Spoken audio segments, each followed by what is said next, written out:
Chapter 1. Rust and Whispers. The rain wasn't rain. Not really. It was a weeping, ochre-colored slurry, driven across the fractured plains of Hellfire by winds that tasted of burnt bone, and something older, something acrid like forgotten sins. Overlord Forlak watched it fall, a man carved from granite and regret, his weathered face a map of brutal victories and heavier losses. He hadn't moved from his observation post, a crumbling ziggurat built from obsidian and scarred with the ghosts of 1,000 battles, for nearly 72 hours. 72 hours of this relentless, suffocating downpour, and 72 hours of the same sickening dread. The dread was always there, a low-frequency hum beneath the rhythm of the clan's war drums, a tremor in the very ground beneath their brutal feet. But lately, it had sharpened, become tangible, laced with the metallic tang of terror. It stemmed, Vorlag knew with a certainty that chilled him deeper than the rain, from the Blood-Wraith. It hadn't arrived with a fanfare of destruction. No screaming, no collapsing mountains, no initial wave of bodies. Instead, it had seeped in, a subtle corruption, beginning with the whispers. At first they'd been dismissed as the after-effects of battle, the echoes of rage and pain. But the whispers had grown, becoming insistent, seductive, promising power, promising release. And then the seizures. Krog, Forlak's second-in-command, a brute renowned for his berserker fury, had been the first. A single guttural scream ripped from his throat, followed by a spasm of raw violence tearing through the ranks of the Northern Guard. Head felled 3, his axe stained crimson, his eyes burning with an unnerving detached red. Afterwards, the healers, a collection of grim-faced shamans, had confirmed the horrifying truth. Krag hadn't just been possessed, had been.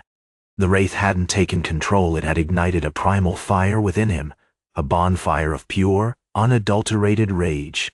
Since then, it had spread like a contagion. Strongest warriors, the most fiercely loyal, the very bedrock of the clan Grolic, Brock, even the taciturn Jacks were falling prey. Each seizure was more brutal, more chaotic, a horrifying ballet of broken bones and shattered steel. They weren't fighting the Wraith, they were by it, enacting nightmares ripped from the deepest recesses of an orc soul.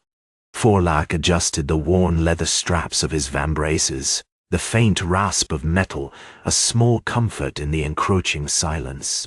He wasn't a warrior anymore, not in the traditional sense. The endless wars had stripped him of his raw power, leaving him a strategist, a survivor, a shepherd of a flock of increasingly volatile sheep. But he had one advantage: he was old.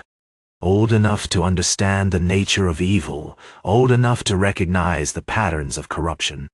A sharp, insistent cough broke his thoughts. He turned to see Farseer Theron approaching, his face partially obscured by a thick cowl that concealed a milky eye.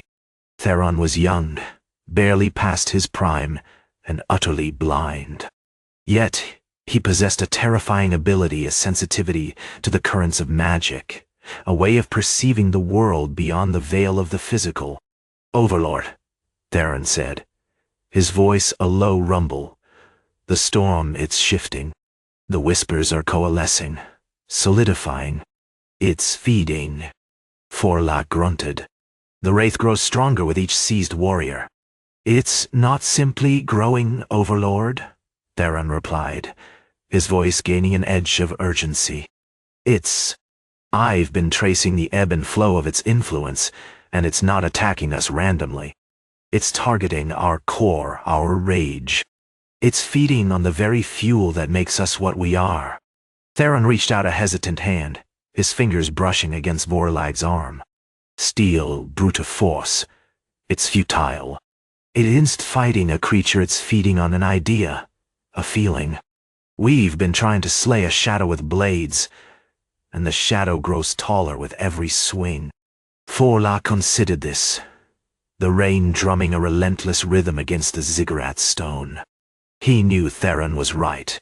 They'd poured blood and steel into this conflict, and it was yielding nothing.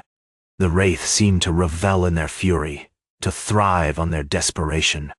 "The elders speak of a rite," Vorlag said, his voice gravelly. "The rite of the still heart. A way to quell the storm." Theron nodded slowly. "It is an ancient ritual, designed to strip away the excess, to force a momentary cessation of the inner fires. It requires a complete surrender, a voluntary stillness, and it requires unity." The word hung in the air, heavy with implication. Unity amongst the orcs was a fleeting and fragile thing, born of battle and fueled by the lust for conquest. But if they could achieve that unity, even for a brief moment prepare the rite, Vorlag commanded, the weight of his responsibility settling upon him. "Gather the warriors. We will teach them to still their hearts. It's our only hope." The rain continued to fall, a cold, relentless reminder of the darkness that had taken root in Hellfire. And Vorlag, the weathered overlord, began to prepare for a battle unlike any they had ever fought, a war not against an enemy, but against the very essence of their being. Chapter 2. Echoes of Silence. The rain intensified, transforming the scorched plains of Hellfire into a slick, obsidian mirror, reflecting the fractured faces of the assembled orcs. 60 of Vorlag's most formidable warriors stood before him, a tapestry of scarred muscle and simmering rage, yet something was undeniably altered. They weren't the usual whirlwind of aggressive anticipation, but a simmering stillness, punctuated by the quiet, focused breaths dictated by Theron's tireless instruction. The young Farseer, blind since birth, moved with an unsettling grace, his voice a low, resonant hum that seemed to vibrate within the very stone of the ziggurat. "Remember," Theron's voice resonated, amplified by an intricate system of bone chimes that hung from the ziggurat's highest levels, "the Wraith does not seek to destroy you. It seeks to consume you. It thrives on the torrent of your fury, the desperate clawing for dominance. To defeat it, you must deny it this sustenance." A guttural murmur rippled through the ranks, a confused question born of ingrained instinct. Vorlag silenced it with a raised hand, the gesture carrying an authority honed by decades of brutal command. "The concept is simple, yet the execution that is the challenge. Visualize not the clash of steel, not the roar of battle, not the acquisition of prey. Visualize emptiness, a space devoid of all sensation, all striving, all desire. Empty, like a stone." The warriors shifted, awkward in their attempts to follow the Farseer's instructions. Many frowned, their brows furrowed in discomfort. Orcs, by their very nature, were creatures of visceral reaction, of immediate action. Patience, stillness, were not virtues ingrained in their bones. Several visibly tensed, their knuckles white as they gripped the crude, earth-bound axes they held a necessary tool for the rite, yet a constant source of conflict with the core directive. "I see a flicker," Theron said, his voice laced with a subtle frustration. "A faint, crimson echo d'arteau. It's stronger in those driven by ambition, by a hunger for recognition. The Wraith feeds on that. Let it go." Vorlag stepped forward, his scarred hand resting on the haft of his own axe. He wasn't attempting to demonstrate, he was projecting a carefully constructed image of calm, a deliberate rejection of the frantic energy surrounding him. He closed his eyes, forcing himself to mimic Theron's instruction. He focused on the rain, the damp chill against his leathers, the weight of his axe, and, crucially, the absence of thought. It wasn't a comfortable exercise. The ingrained urgency of his nature fought against him, a constant nagging pressure. The silence deepened, broken only by the drumming rain and the faint chime of Theron's instruments. Then, a single ragged cough broke the stillness. Torvin, a young warrior known for his explosive temper and disproportionate brutality, visibly shuddered. His muscles spasmed, and he gripped his axe so tightly that the wood splintered. "Stop!" he roared, his face contorted with rage. "This is madness. We are orcs. We fight. To fight."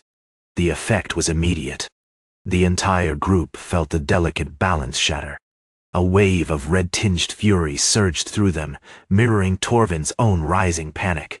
The Crimson Echo Theron had intensified, growing bolder, more insistent. Forlach reacted swiftly, his hand raised again. "Silence. Torvin, you are letting the Wraith win.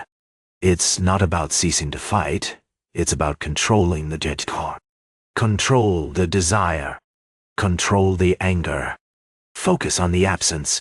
Theron, sensing the growing instability, began to chant, his voice rising in pitch and volume. The bone chimes responded, creating a complex, dissonant harmony that seemed to actively push against the encroaching darkness. The air thickened with an almost palpable tension. Suddenly, one of the warriors, a grizzled veteran named Grimfang, let out a strangled cry. He collapsed to his knees, clutching his head. "The voices they're screaming," he yelled, his eyes rolling back in his head. "It's telling me. And it's telling me to..." Forlach recognized the signs immediately. The Wraith was solidifying, its influence growing too strong. He drew his axe, not to strike, but to contain, to direct a force of his will against the insidious presence. Hold. Theron, increase the rhythm.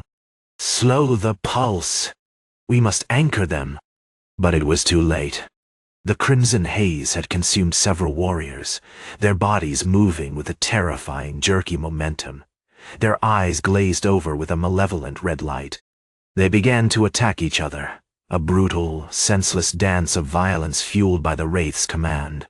The ziggurat, once a site of attempted serenity, became a whirlwind of chaos and bloodshed. Forlach, witnessing the horrific culmination of his efforts, understood the terrible truth they weren't simply trying to starve the Wraith, they were creating the very fuel it needed. The Rite of the Still Heart, he realized, was not a solution. It was a trap, and they had walked straight into it. Chapter 3. The Echo of Stillness. The stench of iron and spilled blood was a tangible thing, clinging to the porous stone of the ziggurat like a shroud. The crimson haze, once a flickering menace, now pulsed with an oppressive, oily light, illuminating the carnage in shades of bruised purple and rotting scarlet. Forlach, his face slick with grime and a growing despair, surveyed the scene with a grim satisfaction tinged with profound regret. Had been wrong. Horribly, devastatingly wrong. The Rite of the Still Heart, intended as a lifeline, had been a meticulously crafted cage. Theron, the young Farseer, moved with a controlled urgency, his hands weaving intricate patterns in the air, attempting to disrupt the chaotic rhythm of the possessed warriors. The bone chimes, now resonant with a frantic, almost desperate plea, produced a shimmering, unstable soundscape. But the Wraith, unbound by the anticipated serenity, seemed to actively on the dissonance, its form shifting and coalescing with unnerving speed. It wasn't a single entity anymore, but a horrifying amalgamation of tormented will, manifesting as fragmented shards of crimson energy, each radiating with the raw, primal fury of a dozen orcs. Grimfang's body lay motionless amidst the carnage, a testament to the Wraith's brutal efficiency. Forlach knelt, his weathered hand instinctively reaching out to touch the warrior's forehead. There was no pulse, no warmth, just the chilling echo of the voices, a chorus of guttural commands, raw pain and unyielding hatred. He knew, with a sickening certainty, that Grimfang's soul was not merely possessed, it was utterly consumed. "It's not about stopping the rage, Theron," Forlach rasped, his voice strained. "It's about it."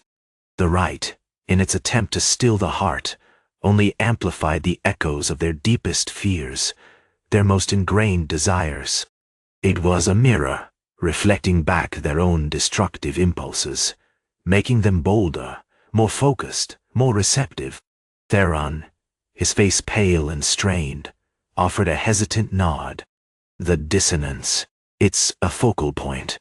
The Wraith isn't just influencing them, it's drawing strength from the conflict itself. The more they fight, the stronger it becomes. He adjusted the rhythm of the bone chimes, attempting a shift, a calculated dissonance designed to destabilize the Wraith's coherence. But the effect was minimal, quickly overwhelmed by the escalating frenzy. Several of the remaining warriors, still driven by the Wraith's command, turned on Theron, their movements jerky and unpredictable. He deflected their attacks with practiced ease, wielding his staff like a shield, the bone chimes emitting a frantic, staccato rhythm. The air shimmered with raw energy, the ground vibrating with the escalating conflict. "We need to break the cycle," Vorlag shouted above the din, his voice rising above the chaotic symphony of violence. Not through stillness, but through action. Precise, controlled action. We have to force it to solidify, to become something tangible we can actually strike. He gripped his axe tighter, the worn steel reflecting the crimson light. He wasn't thinking of a single devastating blow, but a chain of calculated movements, a carefully orchestrated disruption. The answer, he realized with a chilling clarity, lay not in denying their nature, but in harnessing it. Theron, focus! Instead of attempting to suppress the rhythm, amplify it. Introduce a counterpulse, a surge of pure, unbridled force.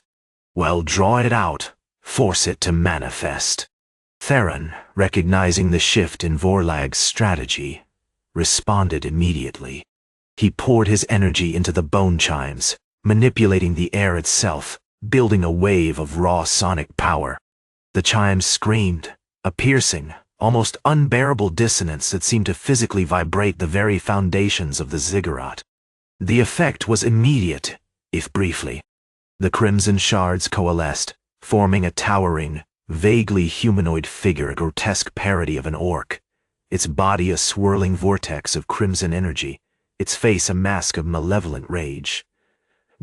It was larger, more defined, more than before. Vorlag seized the opportunity. He moved with a surprising agility, his axe a blur of motion, targeting the core of the Wraith's formation, a point of concentrated energy at the creature's chest. He didn't aim to destroy it, but to channel the amplified sonic force through his weapon and into the entity's core. But the Wraith reacted with terrifying speed. It lashed out with tendrils of crimson energy, forcing Vorlag to retreat, his arms stinging with a burning sensation. The battle devolved into a desperate dance of containment, a futile struggle against a force that was growing stronger with every passing moment. "It's feeding," Theron screamed, his voice choked with urgency. "The chaos. It's fueling its growth." Vorlag knew he was running out of time. The ziggurat was collapsing around them, the walls cracking and groaning under the strain of the battle. The final realization slammed into him with the force of a physical blow. They had made a terrible error, a fatal miscalculation. They hadn't just created a trap, they had built a monument to their own destruction. Chapter 4. Echoes in the Stone. The stench of ozone and burnt muscle hung thick in the air, a metallic tang overlaid with the acrid smoke rising from the collapsing ziggurat. Dust, the gray dust of Hellfire, coated everything Vorlag's axe, Theron's ragged cloak, even the stunned faces of the remaining orc warriors huddled around the shifting crimson shape that was once the Blood-Wraith. The dance of containment had ended in a catastrophic unraveling. Vorlag, his arm throbbing with a white-hot pain, slumped against a fractured pillar, the echo of the sonic blast still ringing in his ears. He felt a profound weariness, not just of the physical exertion, but of the terrible realization that had settled upon him. The Wraith hadn't just grown stronger, it was anticipating their moves, playing upon their inherent aggression, turning their desperation into a weapon. "Report," he rasped, the sound a gravelly counterpoint to the low, pulsating thrum emanating from the Wraith's core. "Theron, kneeling amidst a scattering of shattered obsidian, was meticulously examining a fragment of crimson energy, holding it to the dim light filtering through the ruined ceiling. He was a study in grim concentration, his blindness seemingly amplified by the intensity of his focus. The resonance, it's shifted. It's not just feeding on our rage anymore. It's mirroring it. It's taking our fear, our desperation, and amplifying them into pure destructive force. Forlak understood. The initial chaos wasn't simply a reaction to their attack. It was a deliberate manipulation. The Wraith hadn't just. It had become something intelligent. The concept was unsettling, alien to the brutal, instinctive nature of the Iron-Bound Orcs. Their strength was rooted in a primal fury, a chaotic release of emotion. This entity, was exploiting that very foundation. The Rite, Vorlag said, the word heavy with despair. The still heart. It's no longer a simple act of surrender. It's a battle for control. Around them, the surviving warriors shifted uneasily. They were a fractured mass of grim determination, their faces etched with the terror of witnessing their own power twisted against them. The young Farseer's unsettling calm, usually a source of stability, now seemed tinged with a desperate calculation. Had always been an enigma, a man adrift in a world of shadow and intuition. Now, Vorlak suspected, his blindness wasn't merely a physical limitation, but a perception of reality far beyond their grasp. "We need to shift our strategy," Theron stated, his voice surprisingly firm. "The direct assault is futile. We can't fight an enemy that's feeding on our weaknesses. We need to sever the connection." "How?" growled Grok, a veteran of countless raids whose face was scarred with the memories of 100 battles. "It's not like a beast we can simply kill. We force it to confront itself," Vorlag said, his gaze fixed on the Wraith. "We remind it of what it is, a reflection of our own destruction. We trigger the Rite, but not as a surrender. As a mirror." He turned to the Farseer. "Theron, you have a sensitivity to these energies. Can you guide us? Can you channel the collective intention, not of peace, but of—" Theron remained silent for a long moment, his hands moving slowly as he navigated the shifting energy field. Finally he spoke, his voice a low murmur. "The Wraith doesn't desire to destroy us. It thrives on the echoes of our rage, of our regret. To defeat it, we must show it the futility of its existence. We must force it to confront the emptiness at its core." He began to chant, a series of guttural syllables that resonated with an unsettling power. It wasn't a prayer, not exactly. It was a summoning, a focused expression of the shared trauma of the clan, the fallen warriors, the lost homes, the endless cycle of violence. The remaining orcs, instinctively understanding, joined in, their voices rising in a dissonant chorus of grief and defiance. As the combined intention coalesced, the Wraith shimmered, its form becoming less defined, less purely crimson. It began to writhe, as if struggling against an unseen force. The pulsing thrum intensified, then abruptly ceased. The air crackled with an unbearable tension.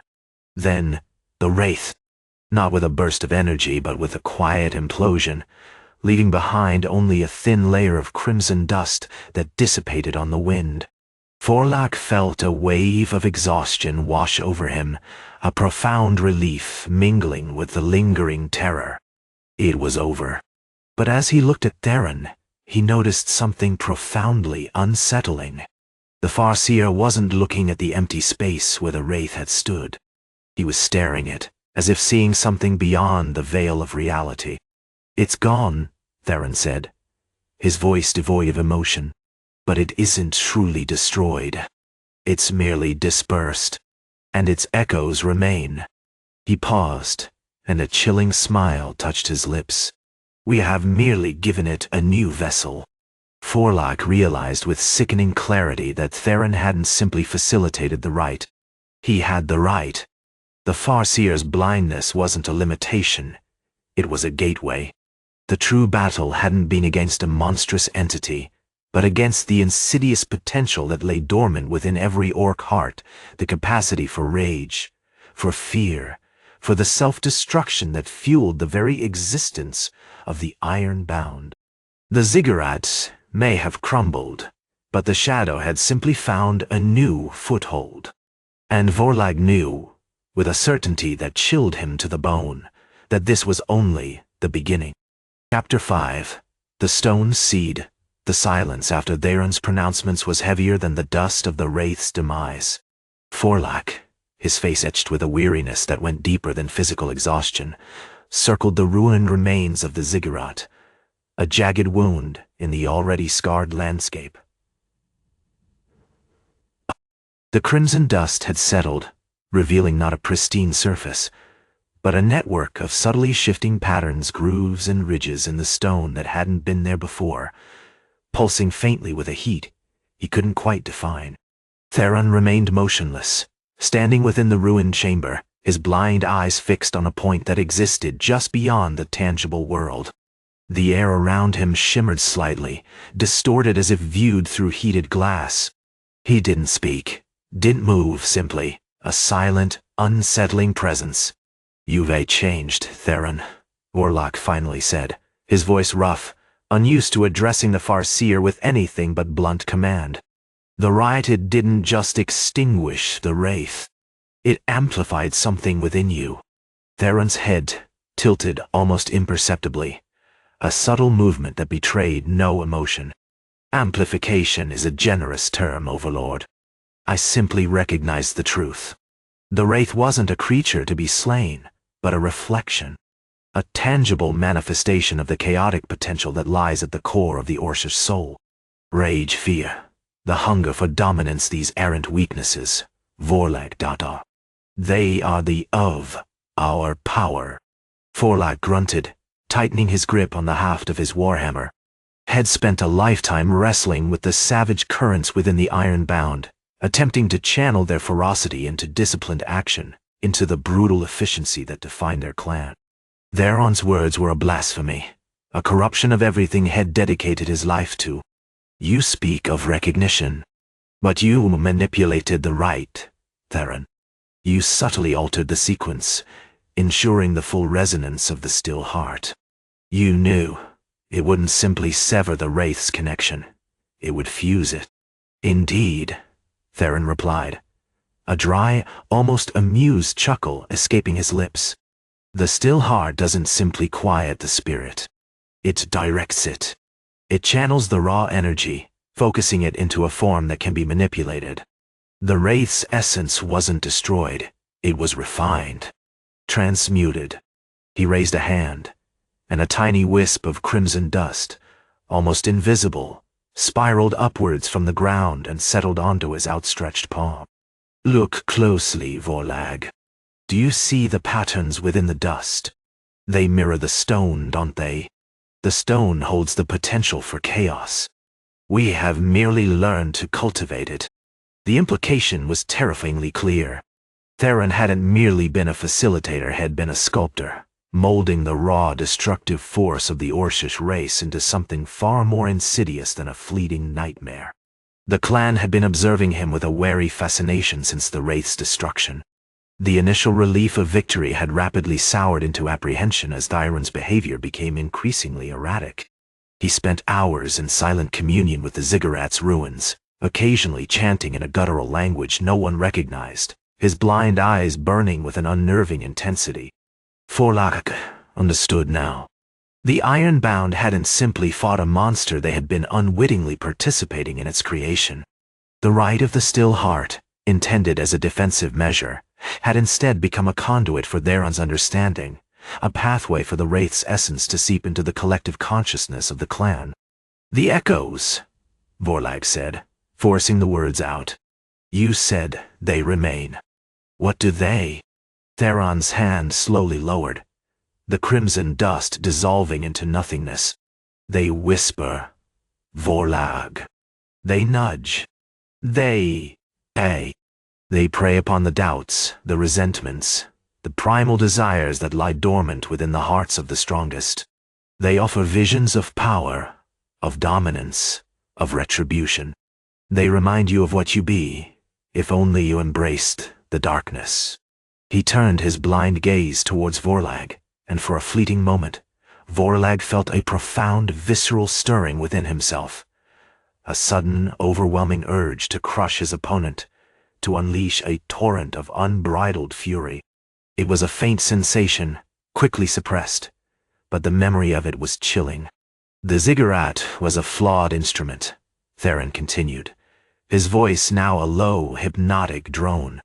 It focused the power, yes, but it did not it. We must learn to harness this potential, not suppress it. The echoes are not a threat, Vorlag. They are a guide, a seed. We simply need to nurture it. Vorlag knew, with a certainty that settled upon him like a stone, that the true battle hadn't been against a single wraith. It had been against the very nature of the Iron-Bound, against their own capacity for self-destruction. And Theron, with his unsettling blend of knowledge and manipulation, had become its champion. He gripped his hammer tighter, the cold steel a meager comfort against the encroaching dread. What do you propose, Theron? A new Rite? A new fostering? Theron smiled, a slow, terrifying curve of his lips. Let us begin by gathering the strongest of our warriors, he said, his voice barely a whisper. Let us show them what true potential looks like. Chapter 6. The harvest. The air in the war hall of Cragthul hung thick with the scent of burnt metal and something else, something acrid and primal, the tang of suppressed rage. Vorlag, his eyes fixed on the flickering firelight dancing across the polished obsidian floor, felt a weariness that settled deeper than bone. The initial frenzy of the Iron-Bound, the terrifying spectacle of warriors consumed by the Blood-Wraith's influence, had been contained, brutally contained. But the victory felt hollow, a cold, brittle thing built on a foundation of almost certain annihilation.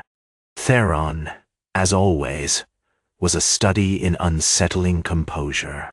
He moved with the deliberate grace of a predator, observing the assembled orcs with a cool, analytical gaze.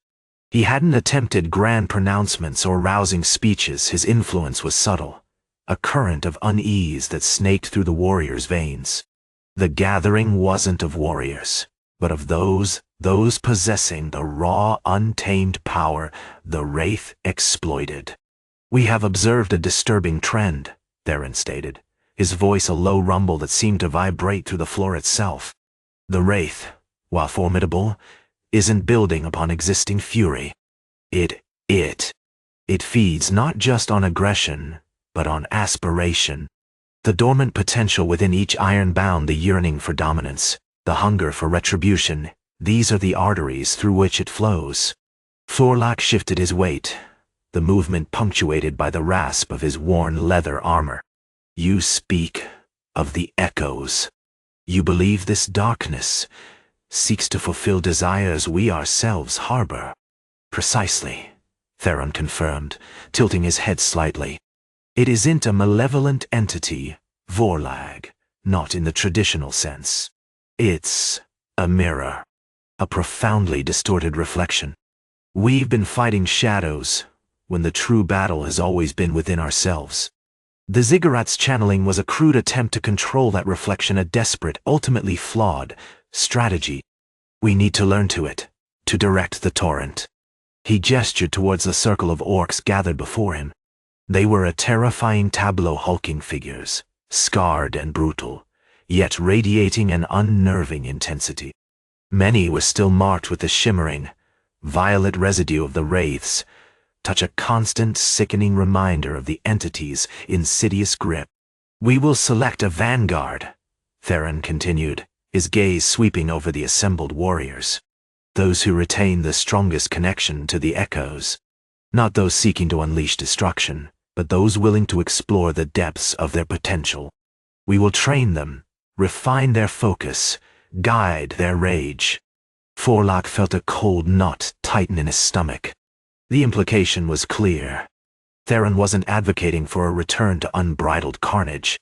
He was advocating for a controlled, deliberate harnessing of the most dangerous aspect of their nature. It was a terrifying proposition, a dance with a force that could shatter them utterly. And what of the Rite of the Still Heart? Forlock asked, the question edged with a desperate plea for a tangible solution.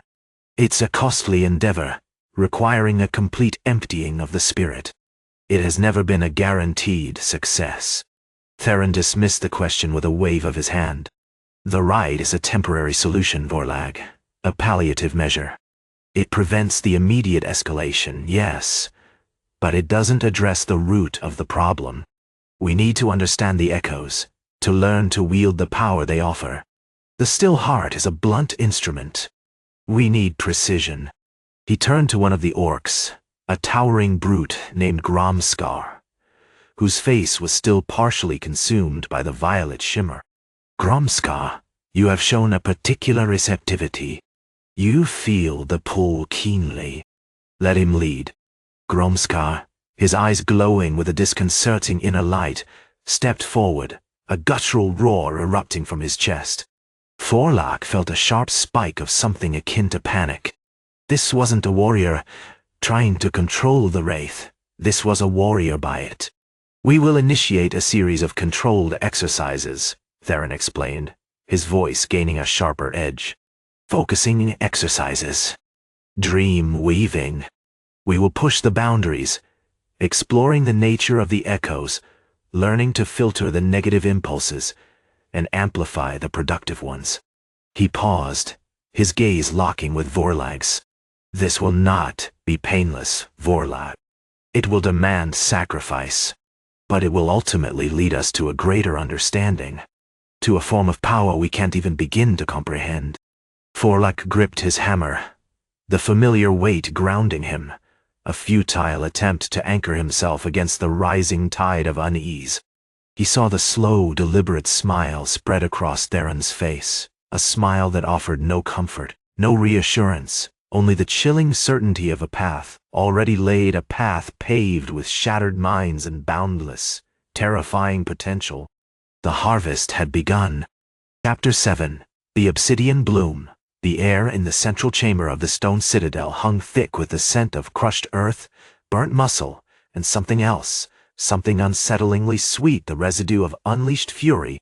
The violet shimmer clinging to Gromskar's skin had intensified, a pulsing bloom of unnatural color that seemed to writhe independently of his movements.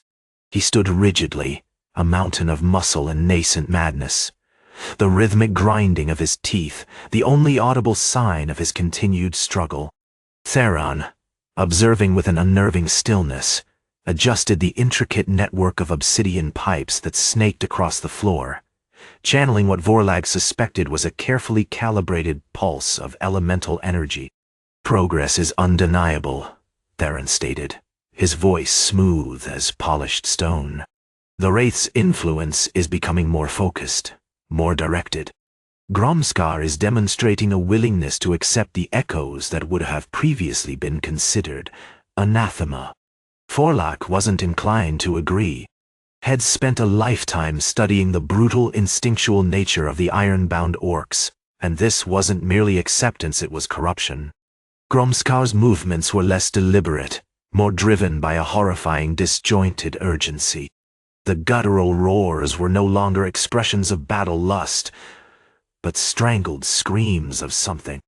The Rite of the Still Heart is designed to cleanse, not to cultivate this perversion, Vorlag said, his voice low, carefully measured to avoid provoking further agitation in Gromskar.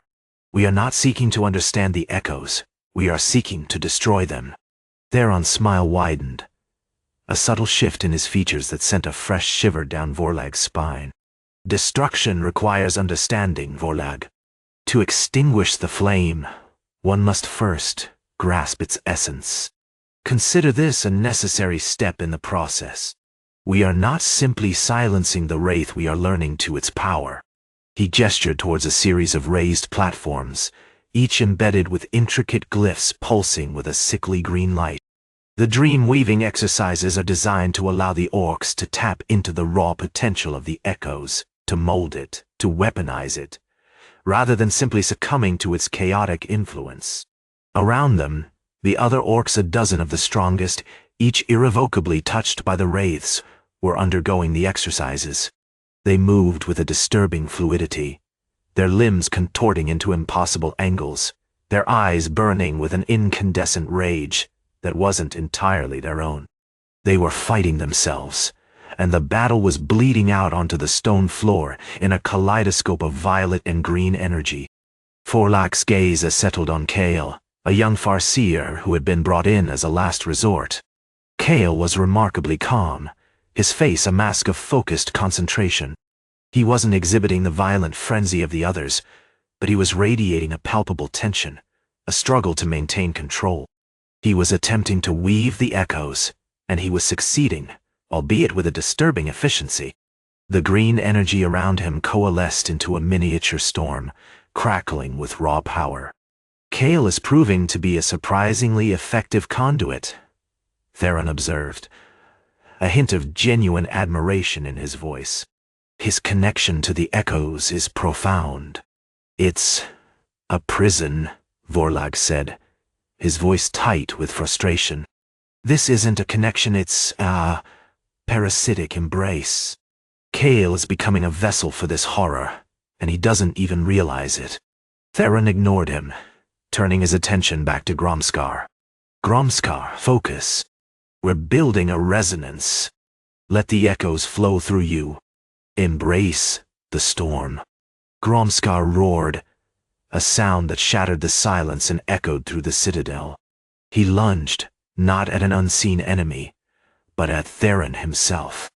The attack was clumsy, driven by instinct and a primal fury, but the raw energy channeled through him was terrifying. Theron deflected the blow with a flick of his wrist, unleashing a wave of obsidian shards that slammed into Gromskar's chest. The violet shimmer intensified, spreading like a stain. As Gromskar staggered, clutching his chest, Vorlag realized the horrifying truth. Theron wasn't attempting to control the wraith, he was it. He was cultivating this corruption, accelerating its growth, deliberately pushing the orcs closer to the precipice of oblivion. You're not guiding them, Theron, Vorlag accused, drawing his hammer. You're orchestrating their destruction. Theron's smile widened further, revealing a glint of something cold and utterly devoid of empathy. Destruction is merely a catalyst for creation, Vorlag. Consider this a refinement of the process. And you, my friend, are proving to be a remarkably inefficient instrument. He gestured to Kale, who was now channeling a particularly potent surge of energy, the miniature storm around him growing larger, darker, more menacing. The obsidian bloom is ready to blossom. Chapter 8. The Bitter Harvest. The rain hadn't stopped. It hammered against the jagged peaks of Gromskar, a relentless gray curtain that mirrored the growing dread within the citadel. The air itself tasted of iron and something else. Something sickeningly sweet, the lingering scent of the wraith's influence.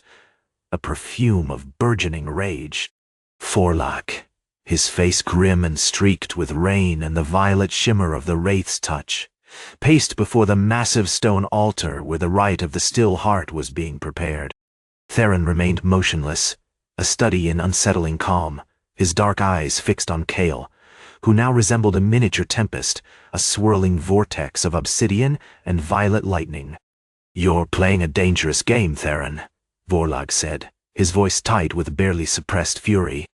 This isn't refinement. This is slaughter, meticulously staged. Theron chuckled, a dry, rasping sound that lacked warmth. Sentiment, Forlakdite. Such a quaint human weakness. The orcs were a tide of unchecked fury, a volcanic eruption threatening to engulf the world.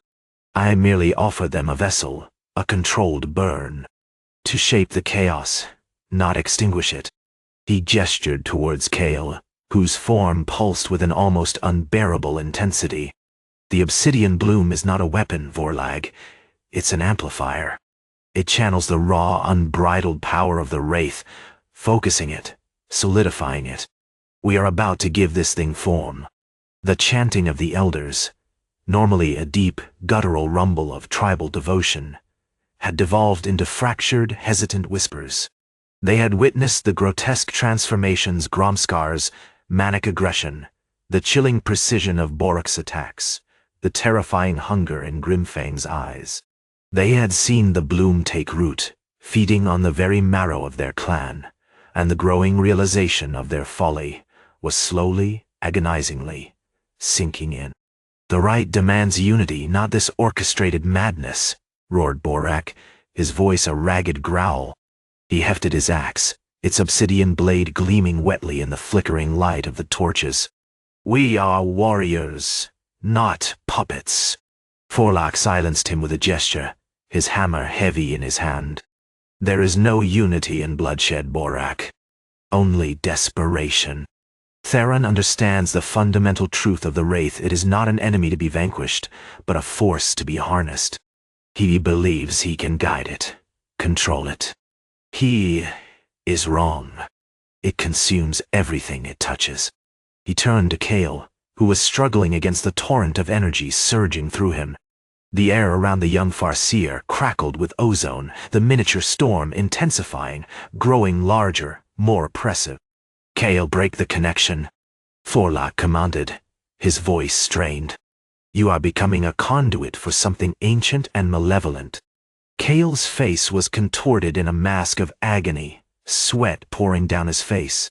I can't, he choked out, his voice barely audible above the roar of the rain and the increasingly violent storm. The energy, it's beautiful, Vorlag. It promises power beyond imagining. Power corrupts, Kale. Forlok shouted, advancing on the young Farseer. Don't you see? Theron isn't guiding you as trapping you. He's offering you a throne built on the bones of our clan. Theron intervened smoothly, a flicker of annoyance in his eyes. He raised a hand, and a shimmering barrier of obsidian shards sprang up around Kale, containing the storm. Control yourself, my friend, he said, his voice dangerously soft. This is a necessary sacrifice. We are on the precipice of unlocking a power that could reshape Hellfire itself. As he spoke, the obsidian bloom erupted. It wasn't a sudden explosion, but a slow, deliberate unfurling, a dark flower of solidified rage blooming from Kale's chest, expanding outwards until it consumed the entire chamber. It was a terrifying spectacle, a pulsing, swirling mass of obsidian and violet energy, shaped roughly like a monstrous winged hound, its eyes burning with an infernal light. The air grew thick with the smell of sulfur and burnt flesh. It's beautiful, Theron murmured, a chilling satisfaction in his voice. Truly beautiful. Forlok watched, his face a mask of grim determination. He knew, with a sickening certainty, that they were losing. Theron's strategy wasn't about destruction, it was about transformation. The Wraith wasn't a threat to be eradicated. It was a parasite, feeding on the very essence of their being, turning them into extensions of its malevolent will. The Rite, Vorlok said, his voice low and deliberate, must proceed. Now. He turned to the elders, issuing a single, commanding order. Begin the still heart. Let the fury drain away. But as the first echoes of the ritual, a low, rhythmic chanting began to resonate through the citadel. Vorlog saw it. A subtle shift in Theron's expression, a tightening of his lips, a flicker of something cold and triumphant in his eyes. He wasn't guiding the Rite, he was manipulating it, subtly altering the flow of energy, ensuring that the collective inner peace wouldn't be truly achieved. The bitter harvest, Vorlag realized, was not being cultivated, it was being deliberately reaped. Chapter 9. The Echo of Stillness. The chanting swelled, a guttural tide washing over the citadel. The air, already thick with the stench of sulfur and decay, now carried the metallic tang of fear, subtly layered, beneath the burning fragrance of the Wraith's manifestation. The unfurling flower of rage, now a grotesquely detailed hound, thrashed within the chamber, its violet eyes flickering with a maddening awareness. Yet, something felt profoundly wrong.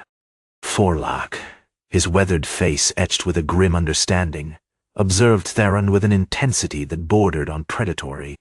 Theron, draped in obsidian silks that seemed to absorb the light, remained unnervingly calm. His hands moved with a disconcerting grace, guiding the flow of the ritual's energy with a precision that felt deliberately obfuscated.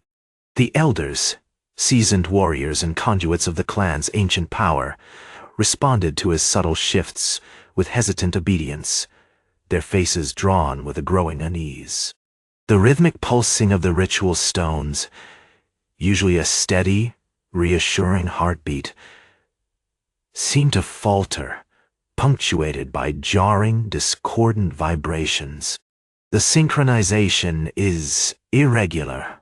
Grondar, the oldest of the elders, spoke, his voice a rasping whisper. The still heart refuses to settle. Forlach grunted, his hand resting on the haft of his warhammer, a weapon forged from the very heart of a dying star. "It's deliberate," he murmured, his gaze locked on Theron. His not facilitating peace, his cultivating despair. He wasn't wrong. The initial wave of calming energy, meant to wash over the orcs, was fracturing. Instead of a collective quietude, the ritual produced a ripple of suppressed anger, a simmering undercurrent of resentment that amplified the wraith's influence. The hound's movements became more frantic, its growls echoing with a perverse satisfaction, as if it were feeding on the discord it was creating. "The wraith adapts," Theron said, his voice a silken whisper that somehow cut through the noise. "It grows stronger with every hesitation, every doubt." He wasn't pleading. Not exactly. He was stating a fact, a carefully crafted justification for the chaos. Forlach understood. Theron wasn't seeking to defeat the wraith, he was seeking to it. The theory of the parasite feeding on rage hadn't been a conjecture, but a calculated manipulation. Theron had realized that the key to destroying the wraith wasn't to neutralize their fury, but to overwhelm it, to flood it with a torrent of unrestrained rage so potent that it would be consumed by its own monstrous hunger. "You're twisting the Rite, Theron," Vorlach said, his voice hardening. "You're turning a safeguard into a trap." Theron finally offered a smile, a chillingly beautiful expression that revealed a disturbing lack of empathy. "A pragmatic observation, High Overlord. Sentimentality has no place in the pursuit of power. The orcs are a force of nature. They thrive on conflict, on the intoxicating thrill of battle. To deny them that instinct is to deny their very essence." He gestured with a hand, and the chanting abruptly ceased. The hound's movements solidified, its form becoming more distinct, a true echo of the collective rage that pulsed within the citadel. A wave of blinding heat radiated from the creature, forcing the remaining elders to shield their eyes. "Begin the severance," Vorlach commanded, his voice ringing with authority. "Force the still heart. Let it consume them." But it was too late. The energy flowing from the ritual stones, instead of channeling a calming wave, now surged outwards in jagged bursts, directed solely at the warriors of the clan. The scent of sulfur intensified, mingling with the metallic tang of blood as orcs, already weakened by the wraith's influence, began to writhe in agony, their bodies convulsing as if tormented by unseen demons. Forlach watched, a cold dread creeping into his heart. He realized the horrifying truth. Theron hadn't simply altered the flow of the ritual, he had corrupted it. He hadn't been cultivating the bitter harvest, had been deliberately sowing the seeds of annihilation, amplifying the wraith's power until it threatened to consume them all. "Stop him!" Forlach roared, charging towards Theron with a guttural cry. The hammer of the stars sang as he swung, a wave of incandescent energy crashing against Theron's obsidian defenses. But it was useless. Theron was shielded by the Wraith's growing influence, and his movements were fluid, almost impossible to predict, guided by the malevolent intelligence of the entity. As Vorlak struggled, a single sharp blade flashed out from Theron's hand, slicing across Vorlag's arm. The wound burned with a cold fire, instantly freezing the blood and leaving behind a shimmering violet scar. He staggered back, clutching the wound, understanding the magnitude of Theron's betrayal. It wasn't just a battle for the clan's survival, it was a battle for their very souls. The Iron Purge had begun, not with brute force, but with the insidious corruption of a single brilliant mind. Chapter 10. Echoes of Stillness. The air in the central cavern of the Iron Citadel hung thick with the residue of violence, a metallic tang clinging to the back of Vorlag's throat alongside the lingering, acrid stench of sulfur. The violet scar on his arm pulsed with a sickly light, a constant, throbbing reminder of Theron's calculated cruelty. He knelt amidst the chaos, the hammer of the stars lying discarded on the stone, its usual radiance dimmed by the pervasive dread.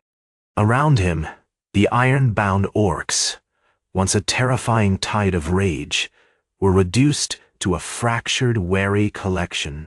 The Wraith's influence hadn't vanished, merely retreated, leaving behind a lingering tremor in their eyes, a whisper of the madness that had nearly consumed them. Theron stood across the cavern, an obsidian silhouette against the flickering light of the hearths. He hadn't moved with the frantic, unpredictable grace of the Wraith. Instead, he radiated a chilling composure, a cold calculation that resonated with a perverse beauty. He held his hand aloft, a single perfectly formed shard of volcanic glass, pulsing with a dark, internal light, the echo of the Wraith's core power. Impressive, Vorlag. Theron's voice was a low, modulated rasp, laced with amusement. To recognize the depth of your own folly. You saw me corrupting the ritual, but you failed to grasp. Vorlag ignored the question, his focus solely on the shard. He knew Theron wasn't merely manipulating the ritual. To empower the Wraith, he was deliberately channeling the clan's rage, sharpening its focus, transforming it into a weapon of unparalleled destructive potential. The bitter harvest, as Theron had termed it, wasn't a subtle amplification, it was a brutal surgical dissection of their primal fury. The Rite of the still heart, Vorlag finally rasped, his voice strained. It requires not simply suppression, but a relinquishing, a willingness to accept the quiet, the emptiness. Theron tilted his head, a flicker of something that might have been pity crossing his face. A quaint notion, High Overlord. You orcs cling to your rage like a life raft in a storm. It is your strength, your very essence. To willingly relinquish, it is to invite oblivion. He raised the shard higher, and the tremors in the cavern intensified. Several of the younger warriors, their faces etched with the lingering echoes of the Wraith's influence, began to shudder, their eyes glazing over with an unsettling intensity. Vorlag recognized the symptoms, the nascent whispers of the Wraith attempting to seize control again, subtly tempting them with the promise of unparalleled power. You misunderstand, Vorlag said, rising to his feet, forcing himself to meet Theron's gaze. The Wraith feeds on unrest, on unchecked ambition. To still it, we must offer it nothing. We must offer ourselves nothing. He gestured to the assembled orcs, a desperate plea in his voice. Let them see. Let them feel. Let them understand that true strength lies not in consuming, but in containing. The response was hesitant, fractured.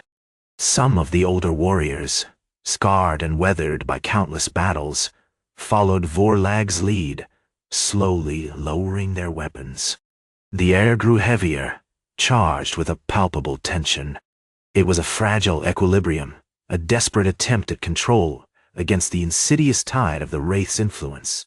Suddenly, A guttural roar ripped through the cavern, shattering the nascent stillness. Rorik, a hulking veteran known for his unflinching ferocity, charged toward Theron, his massive axe raised high. The move was instinctive, a primal surge of rage that hadn't been fully quelled. Theron reacted with chilling speed, redirecting the blow with a flick of his wrist, sending the axe spinning harmlessly away. He then launched a volley of obsidian shards, each one striking with pinpoint accuracy. Forlak moved to intercept, but found himself slowing, his movements hampered by the lingering influence of the Wraith. It was then that Lyra, the young Farseer, stepped forward. Her blindness wasn't a weakness. It was a different kind of sight, attuned to the subtle shifts in the Earth's energies, to the flow of magic itself. She extended her hand, a single, elegant gesture, and a wave of shimmering silver light emanated from her, coalescing around the warring warriors. "Silence!" she commanded, her voice surprisingly firm. "The Wraith seeks to divide, to corrupt. It feeds on your anger, your fear. You must find the stillness within yourselves, or it will consume you all." Her light wasn't a weapon, but a focused channel, a conduit for the raw, untamed energy of the Earth. It washed over the assembled orcs, slowing their movements, dampening their instincts, forcing them to confront the unsettling silence within their own hearts. The violet scar on Vorlag's arm pulsed brighter as the Wraith's influence waned, its grip loosening. Theron, momentarily disoriented by the unexpected shift, stumbled backward, clutching his head. "Madness!" he shrieked. "You disrupt the flow. You weaken the weapon." Forlak seized the opportunity, moving with a renewed urgency, fueled by a desperate realization. "Lyra is correct," he shouted, his voice ringing with conviction. "The key isn't brute force. The key is stillness. The key is the Rite." He gestured towards the far wall, where a team of orcs were preparing the ceremonial altar, carved from the black heart of a collapsed volcano. "We will perform the rite. We will give the Wraith nothing." As the first hesitant steps of the ritual began a silent chant, a slow, deliberate lowering of weapons, Vorlag knew that they were fighting not just an ancient evil, but against the very nature of their own kind. And he suspected that Theron's betrayal was a single poisonous seed, planted in fertile ground, ready to bloom into a harvest of unimaginable darkness.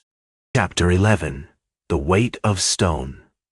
The air hung thick with the smell of sulfur and ozone, a consequence of the intensified energies pulsing from the volcano altar. Dust, volcanic black and fine as powdered bone, coated everything. The scarred faces of the assembled orcs, the rough-hewn stone, even the violet glow emanating from Lyra's hands.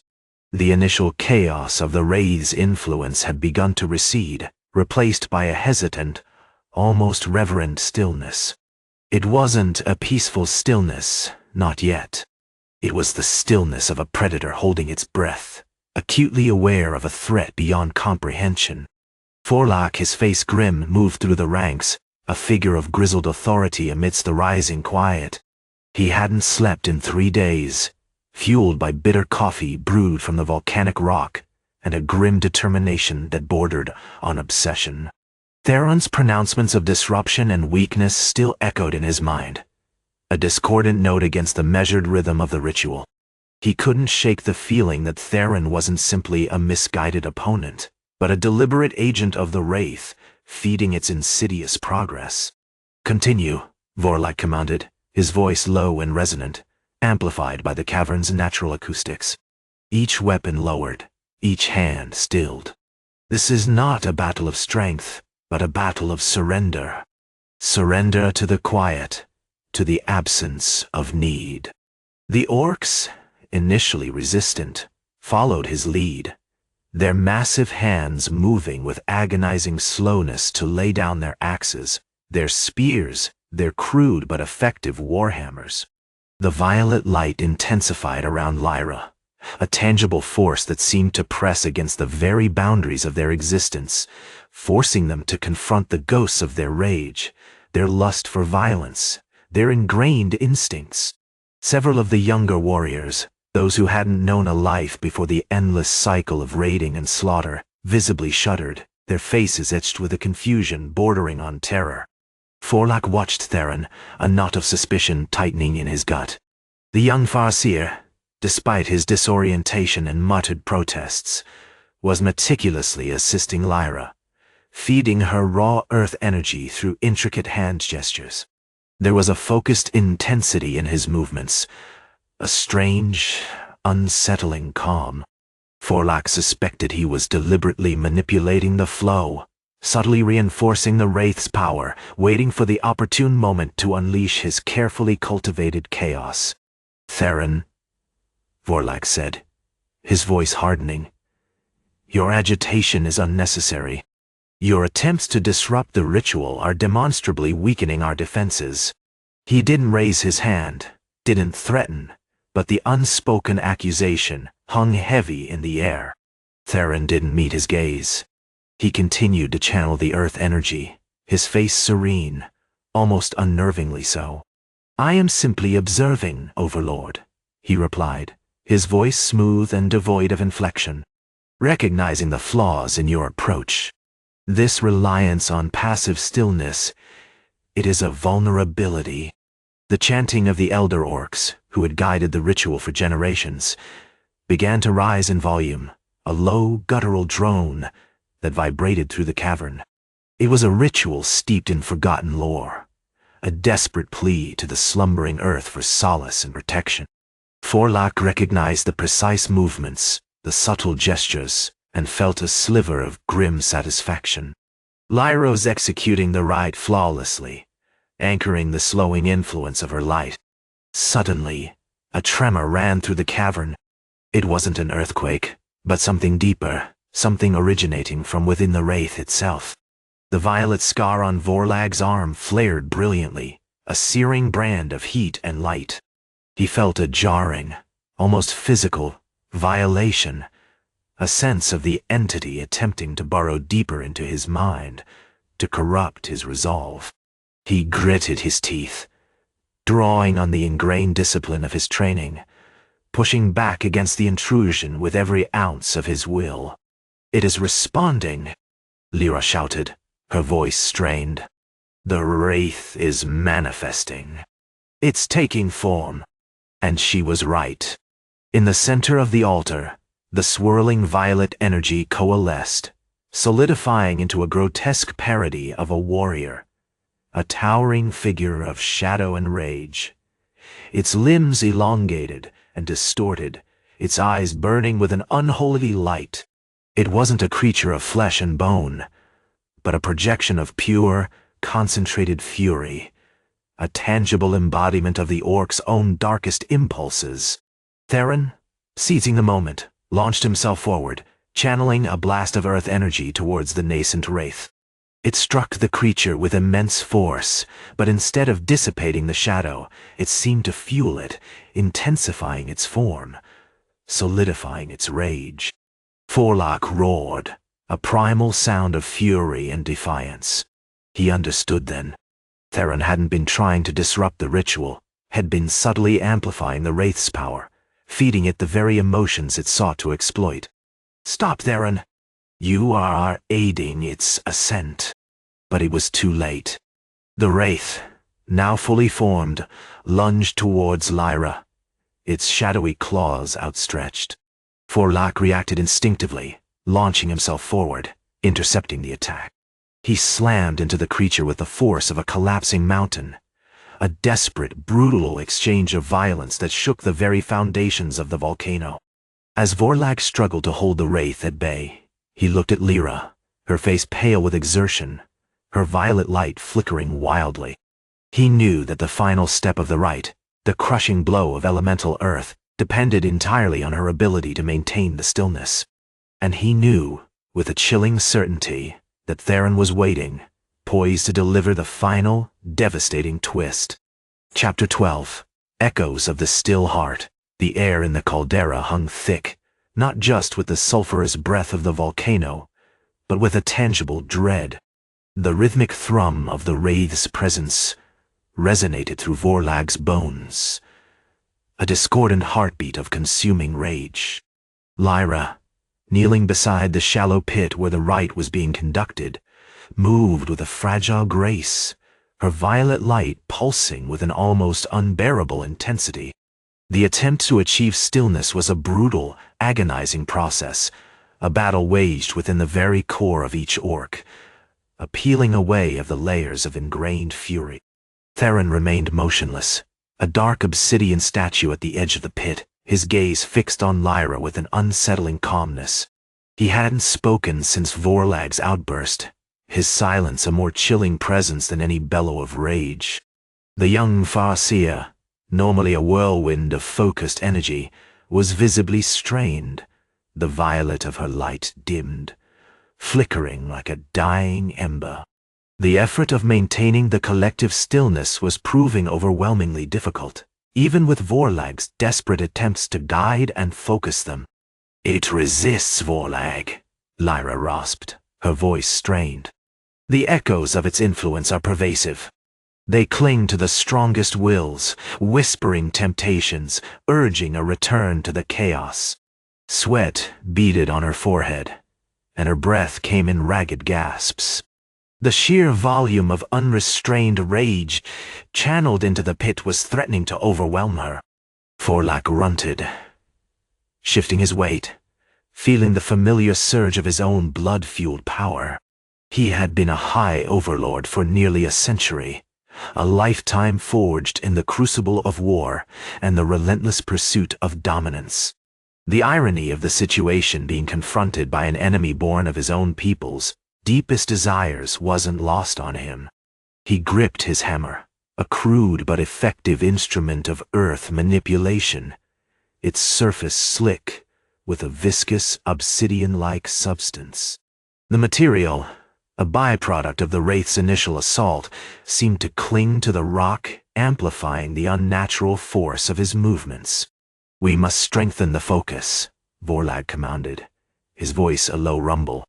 "Lyra, draw upon the memory of the great stones. The stillness isn't simply the absence of rage, it's a recognition of the void, a surrender to the quiet acceptance of death. It's a brutal clarity." Lyra closed her eyes, drawing deeply on the ancient knowledge etched into her blood. She visualized the great stones, monolithic pillars of solidified earth, imbued with the memories of countless generations of orcs, guardians of the silent spaces between breaths. The sensation was overwhelming, a cascade of fragmented images, primal screams, and the profound weight of existence.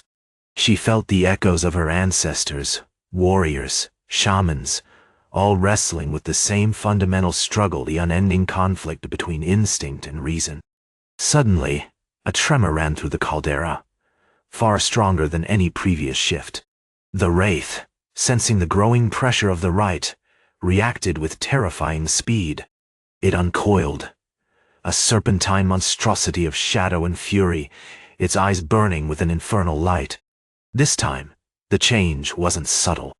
The creature's form solidified further, taking on a more recognizable shape, a towering humanoid silhouette wreathed in swirling crimson energy, its limbs elongated and distorted, ending in wickedly sharp claws.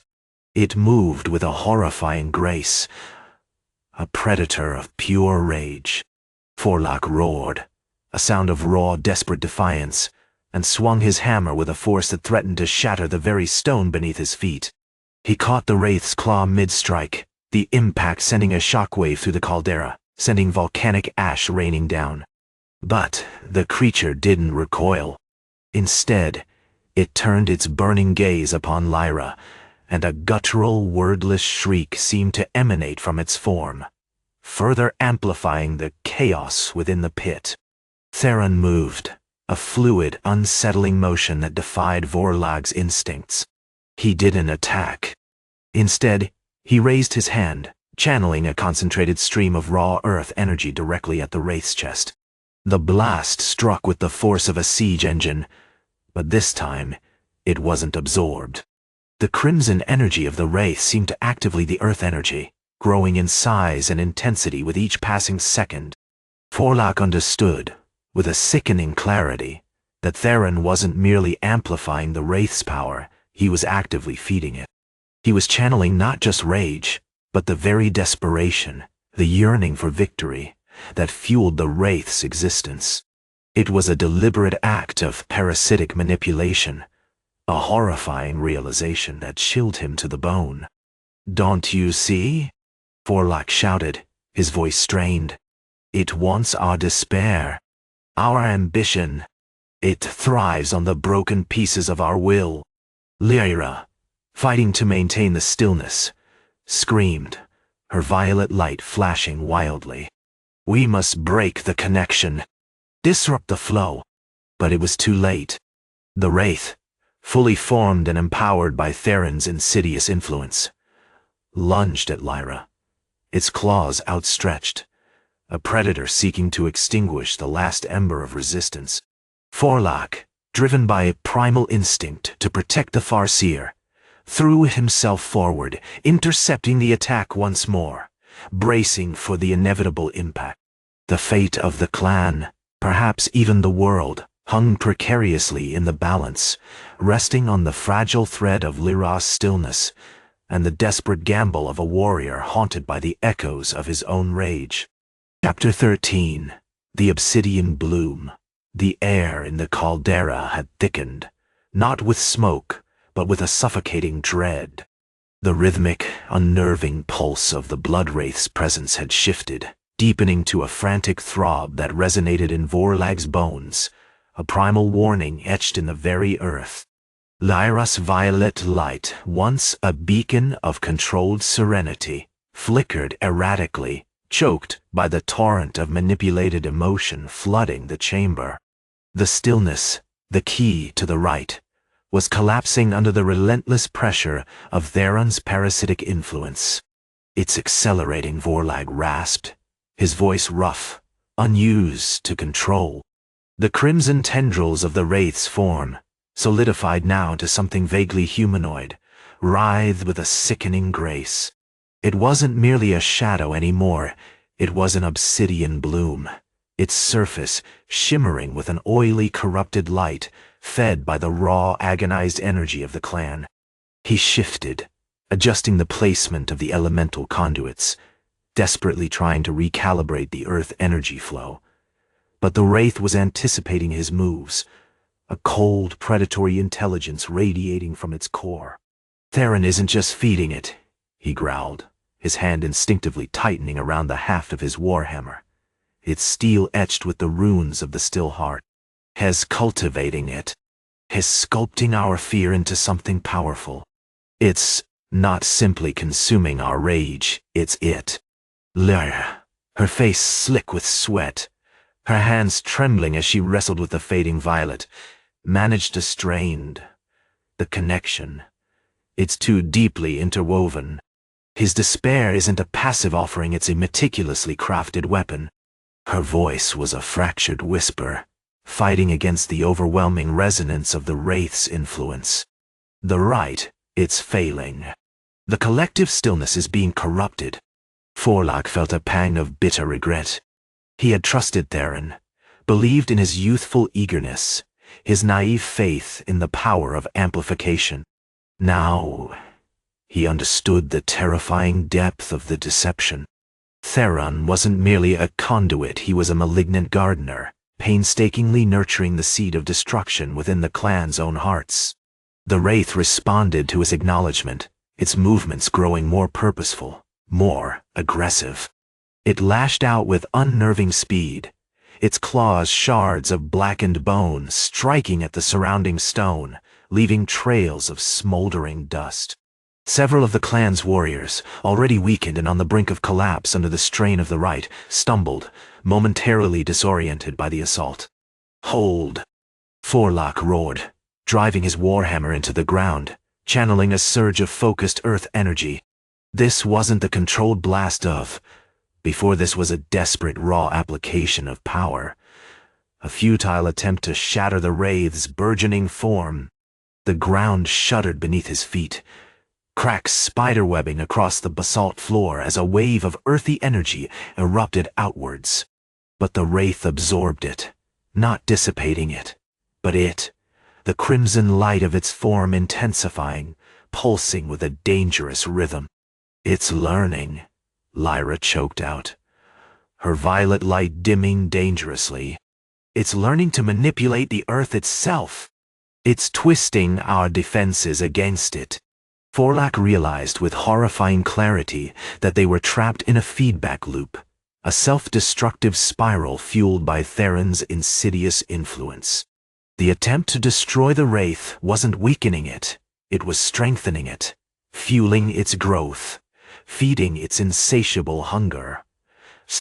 He glanced at Theron, who stood frozen, his face pale and etched with a strange, unsettling serenity. The young Farseer's eyes, usually alight with youthful curiosity, were now clouded with a disturbing stillness, a vacant acceptance. It wasn't a simple act of manipulation, it was a subtle, almost imperceptible suggestion, a planting of doubt, a fostering of despair. "Theron," Vorlak shouted, his voice laced with venomous fury, "you are complicit. You are the architect of our destruction." Theron didn't respond. He simply continued to stand there, a silent, chilling monument to betrayal. Forlak knew they had to change tactics. The brute force of the earth energy, amplified by Theron, was only exacerbating the problem. They needed to sever the connection, not simply destroy the wraith. "Lyra," he barked, ignoring Theron's unsettling silence. "Focus. Don't fight the connection. Disrupt the flow with pure negation. Amplify the stillness, not with energy, but with the absence of will." He lowered his hammer, allowing the channeled energy to dissipate, a gesture of surrender, a desperate plea for Lyra to take control.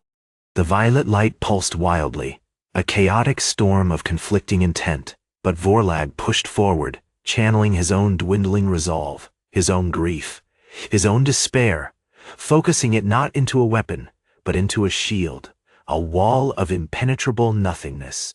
It was a precarious gamble, a leap of faith into the abyss, but it was the only chance they had left. The fate of the clan, and perhaps the world, hung on the fragile balance of Lyra's stillness, and the desperate, almost suicidal, commitment of a warrior haunted by the echoes of his own rage. Chapter 14. The Weight of Absence.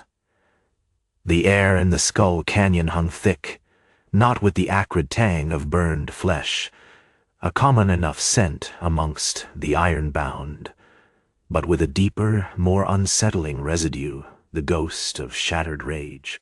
The storm of violet energy that had choked the canyon for 3 days had finally subsided, leaving a landscape sculpted by raw, chaotic force and a silence more profound than any Vorlag had ever known.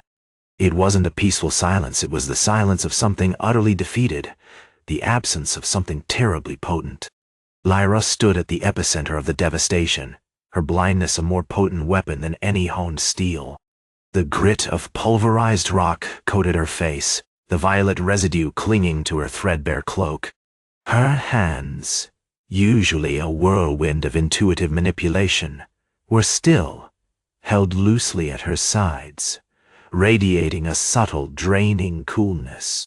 It was this stillness, this complete negation of will, that had been the key. But the victory felt hollow, a fragile blossom sprouting from barren soil.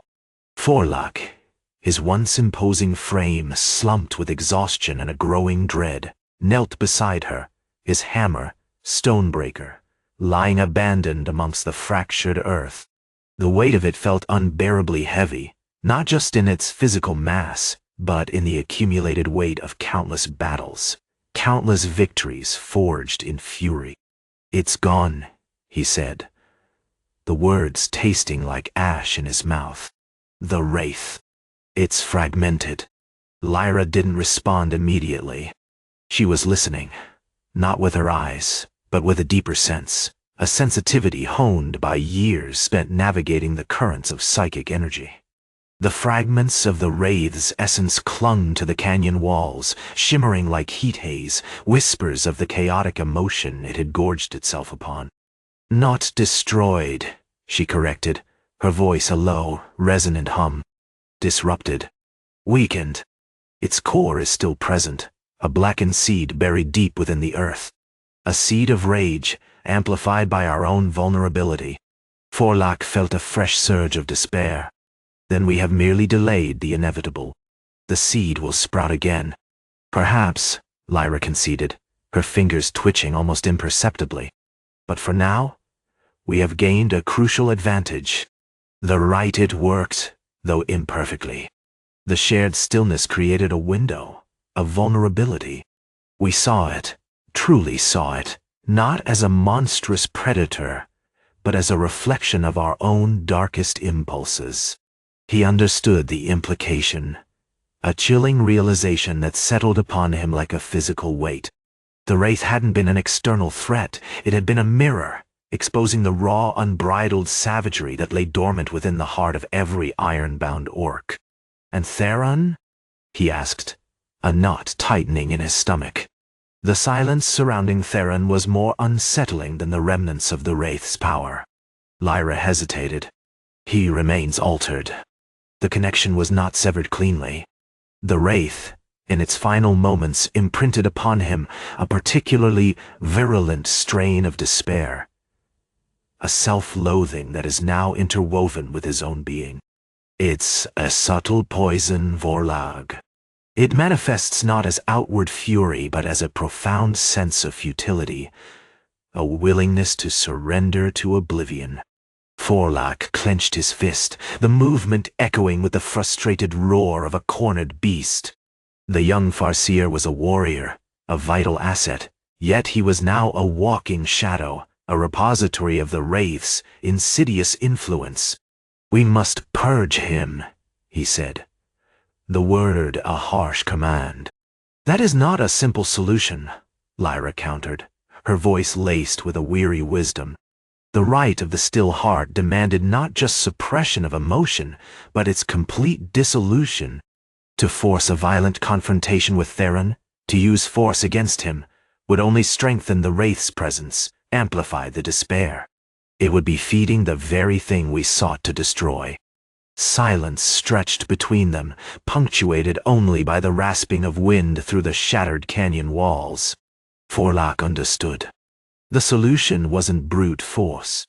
It was a far more agonizingly precise application of the stillness he and Lyra had cultivated. "Then what do we do?" he asked, the question laced with a desperation he struggled to contain.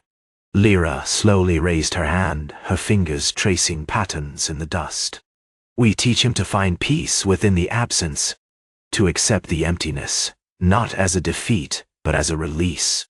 We must demonstrate, through our own actions, the beauty, the profound serenity that lies within the void." She paused, her gaze fixed on a particularly jagged shard of rock. "It will be a long, arduous process, Vorlag, perhaps the longest of all, but it is the only way. We will not fight the Wraith within him. We will patiently, relentlessly, starve it of its sustenance." The weight of that pronouncement settled upon Vorlag, heavier than Stonebreaker itself. The fate of the clan, perhaps the fate of the world, rested not on a single decisive blow, but on the infinitely delicate process of teaching a broken warrior to embrace the silence. It was a prospect both terrifying and, against all logic, strangely hopeful. Chapter 15. The Echo of Stillness. The wind had shifted, carrying with it a new, acrid scent, not the familiar tang of sulfur and scorched rock, but something colder, something like the breath of a tomb. Forlach felt it, a prickling unease that settled deep in his bones, a counterpoint to the unsettling calm head been attempting to impose upon himself. He shifted, the weight of his war-worn armor a constant grounding pressure, and watched Lyra. She sat perfectly still, a small, almost skeletal figure against the ravaged landscape, utterly absorbed in the tracing of patterns in the dust with a single weathered finger. It had been 3 days since their conversation, since Shed articulated the terrifying, beautiful logic of their strategy.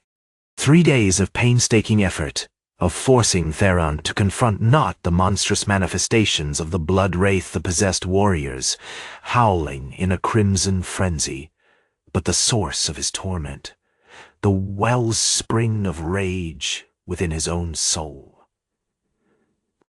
It was a process that felt less like a battle and more like an excavation, stripping away layers of ingrained fury, revealing a raw, wounded core. Theron remained largely unresponsive, a ghost of his former self. Had spent the first day oscillating between violent outbursts, triggered by the lingering presence of the Wraith, and protracted periods of unsettling stillness, punctuated by occasional cryptic pronouncements about the nature of suffering and the futility of striving. Lyra, with a quiet, unnerving patience, had responded with meditative rituals, weaving chants that seemed to unravel the threads of pain, offering him glimpses of the void she spoke of, a terrifying, shimmering nothingness. Forlock had grown increasingly skeptical. The traditional methods, honed over centuries of orcish warfare, demanded immediate, decisive action. This felt like surrender. Yet, observing Theron's gradual reduction in the frequency and intensity of his attacks, he began to understand. The Wraith thrived on chaos, on the violent outpouring of emotion. To actively combat it with force was to inadvertently fuel its growth. He resists, Vorlag stated, his voice a gravelly rasp. The bloodlust, it's like a second heartbeat, pumping through his veins. He claws at it desperately, and the Wraith grows stronger. Lyra didn't look up. Resistance is a sign, Vorlag. It means the shifting. He is beginning to perceive the truth of the void. She paused, and for the first time, her voice held a note of something beyond detached observation, a glimmer of vulnerability. It is not a comfortable truth, to be sure, but it is the only one that can lead us to salvation. He shifted his weight, the rough stone biting into the leather of his greaves. And what if he fails? What if he is simply too consumed by his own rage to even accept the nothingness? Then, Lyra said, her voice almost a whisper, we become the nothingness. We become the stillness that he refuses to acknowledge. She finally lifted her gaze, her eyes, devoid of pupils, reflecting the bleak expanse of the Hellfire plains. They seemed to hold an ancient wisdom, a profound understanding of the universe's inherent indifference. The change in Theron began subtly, almost imperceptibly. The frantic flashes of fury that punctuated his moments of lucidity lessened. He started to focus on Lyra's rituals, not with anger, but with a curious, almost mournful attention. He'd repeat her words: absence, release, serenity, as if trying to imprint them onto his fractured mind. Today, he spoke without the immediate activation of the Wraith. You say it is a release? He asked, his voice devoid of inflection. To let go of the striving, to accept the brokenness. Forlock felt a surge of something akin to hope, fragile as a newborn blade. It is a way to neutralize the Wraith's power, he replied, his own voice sounding strange, hesitant. The Rite of the Still Heart requires not just the collective stillness of the clan, Lyra said, her hand still tracing patterns in the dust. It requires a stillness, a complete surrender to the void within. Theron's acceptance, it is the key to unlocking the Rite's full potential. He looked out across the desolate expanse, at the towering fractured canyons, at the skeletal remains of what had once been a thriving Orcish settlement. This was not a battlefield of destruction. This was a crucible of transformation. There is a risk, Vorlag said, a low rumble in his chest. If the Wraith is allowed to consume him completely, he will become a conduit, a vessel for its full, terrible power. A single, uncontrollable blast of elemental earth unleashed upon the world, Lyra raised a hand, silencing him. That is a possibility, yes. But we have already mitigated that risk. We have begun to erode the foundations of its power. We are not seeking to destroy him, Vorlag. We are seeking to him. A profound silence descended upon them, broken only by the whisper of the wind. Vorlag felt a strange exhaustion, not of the body, but of the spirit. He realized that this was not merely a battle against an external force, it was a war against the darkness within Theron, and perhaps within himself. The echo of stillness had cultivated with Lyra resonated within him, a counterpoint to the roaring inferno of his own ingrained rage. He understood now, with a chilling clarity, that the final victory would not be won with a single devastating blow, but with the accumulation of countless moments of quiet surrender.